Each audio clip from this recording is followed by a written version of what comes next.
Hello दोस्तों, स्वागत है आप सभी का हानिया इलेक्ट्रॉनिक्स में। दोस्तों आज की जो वीडियो है बहुत ही इंपॉर्टेंट होने वाली है। दोस्तों अगर आपके घर का जो सीलिंग फ़ैन है या फर्राटा फ़ैन है बहुत ही स्लो चल रहा है, बिल्कुल हवा नहीं दे रहा है दोस्तों, तो ऐसे में आप क्या करेंगे दोस्तों।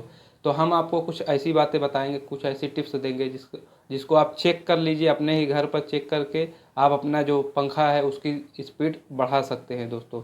तो चलिए वीडियो को शुरू कर लेते हैं।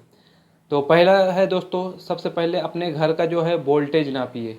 अब वोल्टेज कैसे नापेंगे, तो आपके पास इसके लिए एक मल्टीमीटर होना ज़रूरी है, या तो एक वोल्ट मीटर होता है जो एनालॉग वोल्ट मीटर, उसको ले लीजिए, या तो फिर एक डिजिटल मल्टीमीटर रख लीजिए अपने घर पर। कोई भी चीज़ चेक करने का हो, या अगर आप मिस्त्री हैं तो आपको रखना ही पड़ेगा। अगर आप वैसे मिस्त्री नहीं हैं, घर पर कोई सामान बनाना चाहते हैं, तो आप एक वोल्टेज मीटर ले लीजिए, डिजिटल मीटर। 100 से 150 रुपये तक का आता है। ठीक है दोस्तों।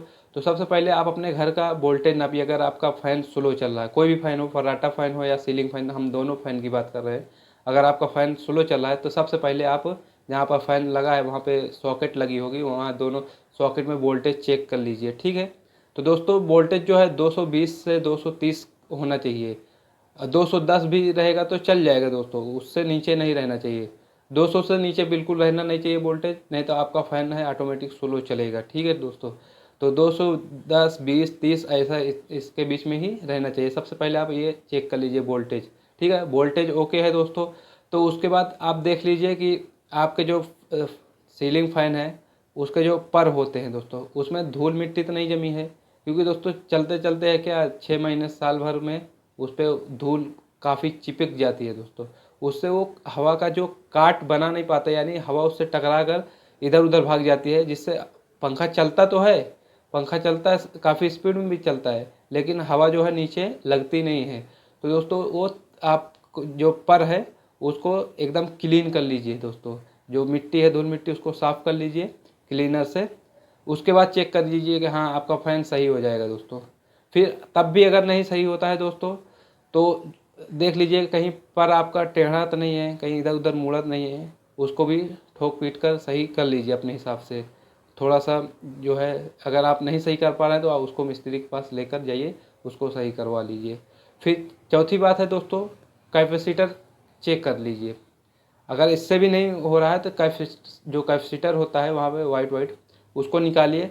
आप ध्यान रखिए, फ़ोटो खींच लीजिए। कनेक्शन अगर आपको नहीं आता है तो कैपेसिटर निकाल कर जो आपका सॉकेट होता है आपके घर में, वो दोनों सॉकेट में दोनों कैपेसिटर लगा कर वायर, उसके बाद आपस में टच कराइए। तो उसमें चटकनी से बोलनी चाहिए, जितनी तेज़ आवाज़ होगी समझ लीजिए आपका कैपेसिटर मजबूत है। अगर एकदम स्लो आवाज़ होगी दोस्तों तो उस कैपेसिटर को फेंक दीजिए और नया कैपेसिटर लगाइए। फिर दोस्तों पांचवी ये बात ये है दोस्तों कि कैपेसिटर जो है सही लगाना है। मतलब आप समझे नहीं, जैसे सीलिंग फैन में है तो सीलिंग फैन में 2.5 MFD का कैपेसिटर ही लगता है। बहुत से लोग क्या करते हैं कि फ़ैन स्लो चल रहा है, लेके आए 3.25 का कैपेसिटर लगा दिए। दोस्तों दुकान वाले को तो मालूम नहीं कि आप कहाँ लगा रहे हैं। अगर उसको बताएंगे कि हाँ सीलिंग फैन में लगा रहे हैं, तो वो तो आपको 2.5 MFD का देगा, यानी 2.5 का ही देगा। लेकिन उसको नहीं मालूम है, आप 3.25 का मांगे, 3.25 का दे दिया, तो आप उसमें सीलिंग फैन में लगा दिए। तो कुछ दिन तो चलेगा दोस्तों, लेकिन आपकी जो कॉइल है धीरे धीरे हीट हो जाएगी, हीट होकर जल जाएगी दोस्तों। यही कारण होता है ज़्यादातर पंखों का जो हीट हो जलते हैं। यही कारण होता है कि आप थोड़ा सा पंखा स्लो चला, आप ज़्यादा MFD का कैपेसिटर लगा देते थे, सोचते हैं कि हाँ बहुत स्पीड चलेगा। दोस्तों ये आपकी गलती है। जो जो जैसे कैपेसिटर जहाँ पे 2.5 MFD का लगा है वहाँ पे 2.5 का लगाइए, और जहाँ 3.25 का लगा है, 4.5 का लगा है, वहाँ पे उतना के लगाइए दोस्तों।